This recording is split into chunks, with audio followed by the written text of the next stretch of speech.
Përmbledhja e ngjarjeve kryesore të ditës në Radio 7. Kryesuesi i seancës konstituive të Kuvendit të Kosovës, Avni Dehari, njoftoi për ndërprerjen e seancës. Shkak sipas tij është se nuk ka shumicë për vazhdimin e saj. Avni Dehari, zgjedhur si drejtuesi i përkohshëm i seancës për shkak të moshës, njoftoi se detyrohet të ndërprerë seancën dhe me letër t'i kërkoi presidentes se si t'i veprojnë në të ardhmen. Drejtuesi i seancës Kuvendit, Avni Dehari, njoftoi se me 52 vota pro nuk u miratua raporti i Komisionit përkohshëm për verifikimin e mandateve të deputetëve. Partia Demokratike e Kosovës, Lidhja Demokratike e Kosovës dhe Aleanca për Ardhmërinë e Kosovës kanë votuar kundër raportit të Komisionit të përkohshëm për verifikimin e mandateve të deputetëve, ndërsa deputetët e vetvendosjes dhe 3 deputetë të nismës votuan pro. Kryetari i Komisionit përkohshëm për verifikimin e mandateve të deputetëve, Artana Brashi, tha se në bazë të raportit rekomandohet Kuvendit të vazhdojë seanca. Komisioni konstatoi se në legjislaturën e 9 janë 120 deputet nga partitë politike të koalicioneve. Vetvendosja ka 48 deputet, PDK 24, LDK 20, Lista Serbe 9 deputet, Aleanca për Ardhmërinë e Kosovës dhe Nisma 8 deputet. Komisioni ka konstatuar vlefshmërinë e deputetëve. Në seancë janë gjithsej 119 deputet, mungon vetëm një, apeloi Artana Brashi.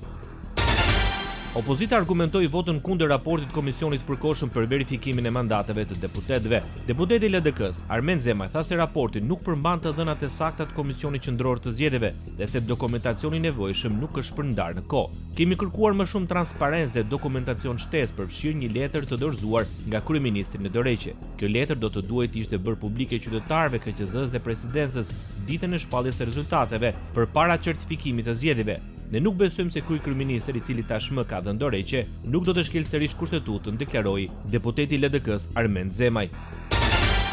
Partia Demokratike e Kosovës argumentoi votën kundër raportit të Komisionit me pretendimin se është në shkelje të kushtetutës. Kryetari i Partisë Demokratike të Kosovës, Memli Krasniqi, tha se raporti është antikushtetues dhe për këtë arsye PDK nuk ka mundur ta mbështesë atë. Aktualisht kryeministri Kurti dhe të gjithë ministrat që janë zgjedhur deputet po tentojnë të mbajnë njëkohësisht dhe pozita ekzekutive dhe legislative që ndalohet nga Kushtetuta e Republikës Kosovës. Pak që e kanë shkel ligjin kur janë certifikuar rezultatet, po sot nuk mundën me dhënë betimin. Zoti Kurti le t'jap dorëheqje. Është shumë e thjeshtë. Ka me shkruar një letër me thonë jap dorëheqje prepozitës kryeministrit, bashkë me ministrat që ata duhet me dhënë dorëheqje dhe mundet më ardh pastaj me u betu si deputet. Por Kushtetuta e Kosovës para zgjedhjes dhe ligji i qeverisë që vetë kanë shkruar, nuk është ligj fare i mirë. Po si shumë ligje të tjera që janë të mira që kanë shkruar këta, thotë që s'mundet kryeministri të bëjë deputet. Paramenoni situatën. Sepse ju i dini këto punë, besoj, me pas dhënë betimin sot. Edhe kryeministër, edhe deputet, është jo kushtetuese.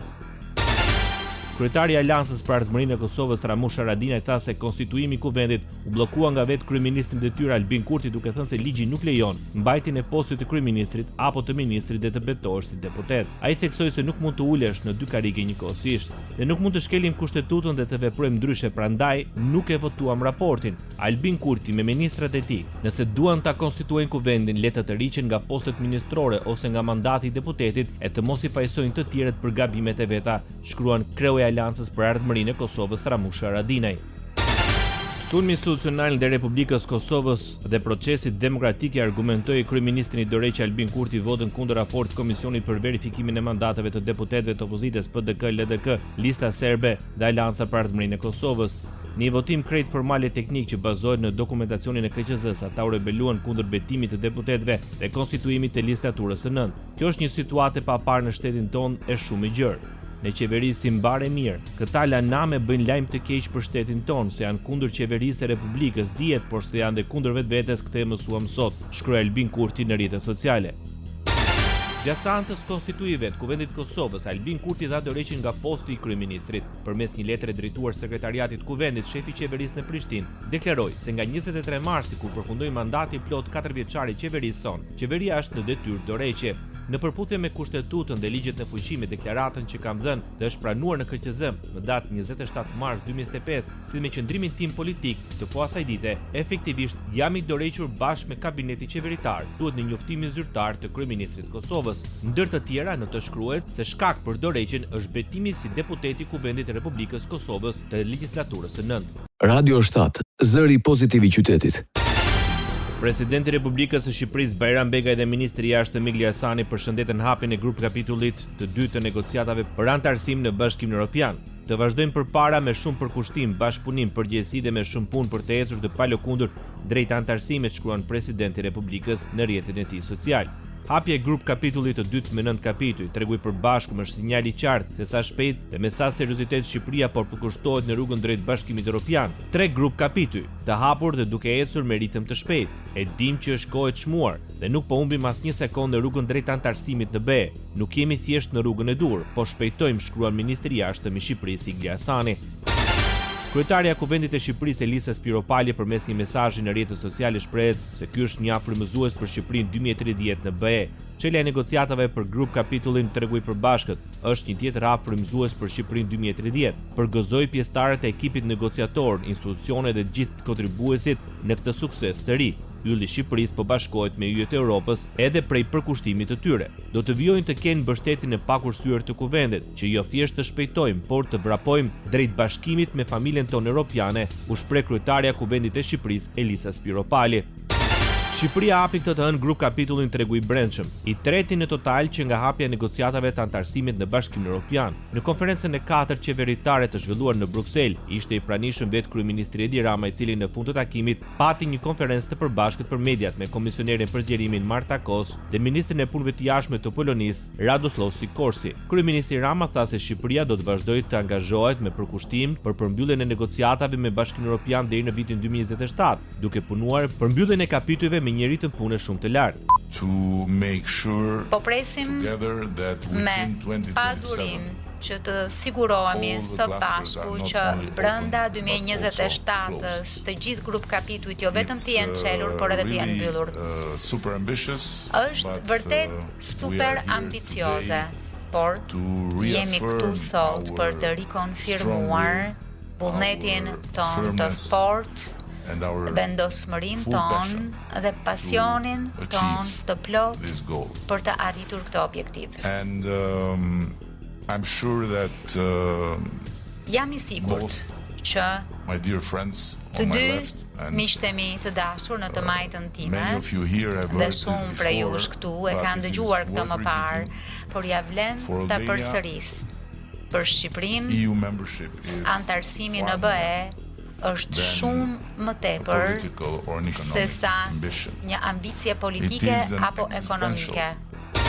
Komisionerja për zgjerimin Marta Kos u zotua se nëse Tirana vazhdon të punojë me këtë intensitet të treguar deri më tani në zbatimin e reformave, ajo do të bëhet një avokate e Shqipërisë në familjen e madhe europiane me qëllim anëtarësimin e saj. Ne po punojmë me një ritëm shumë ambicioz dhe nëse Shqipëria realizon zbatimin e reformave të nevojshme, unë do të jem avokati juaj më i mirë në Bruksel dhe në të gjitha shtetet anëtare, kështu që mesazhi im për qytetarët shqiptar është i qartë. E ardhmja e Shqipërisë është padyshim në BE. Nuk ka dyshim për këtë, tha Marta Kos.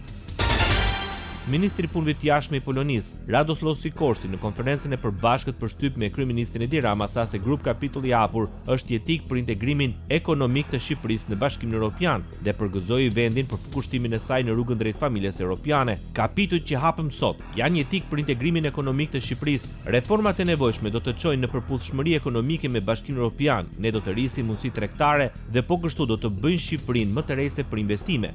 Bashkimi Evropian është ardhmë e mirë, e sigurt dhe e begat, tha mes të tjerash ministri i punëve të jashtme i Polonisë Radoslaw Sikorski. Kryetari i Aleancës për Shqiptarët, Arben Taravari, shman komentet ndaj kryetarit të televizjes Besa. Në një konferencë për shtyp, Taravari deklaroi se qëndrimet e Bilal Kasamit ishin të parakoshme. Dobro, za Bilal Kasami ne bi sakal. Për Bilal Kasami nuk do të komentoja, është qëndrimi i tij. Unë mendoj se shpejton kur jep deklarata, megjithatë është puna e tij. Kemi kryesinë qendrore të Aleancës për Shqiptarët dhe do të vendosim se si do të vazhdojmë atje. I të odlučime kako produžujemo to nato. Arben Taravari. Krahasaj ministri i Shëndetësisë tha se po negociohet me një shtet evropian për ndërtimin e objekteve në spitalin e Shtipit dhe të Kërçovës. Bëhet fjalë për spitalin e përgjithshëm të Shtipit, fakultetin e mjekësisë në Shtip, spitalin e Kërçovës dhe një pjesë e spitalit, një ndërtesë në spitalin e Tetovës. Është në procedurë, negociatat i bëjmë si qeveri, po patjeta e marrëveshjes nuk është vetëm shëndetësia, po janë edhe lëmit tjera. Unë besoj se qeveria së shpejti do të nënshkruan një marrëveshje strategjike me një shtet të rëndësishëm evropian për të ecur këto projekt.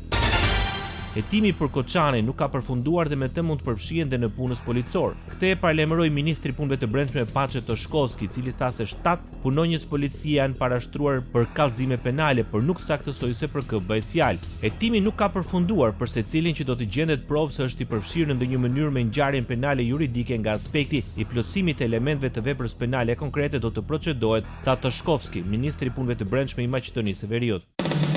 Ndoqët edicionin informativ të lajmeve në Radio 7, zëri pozitiv i qytetit.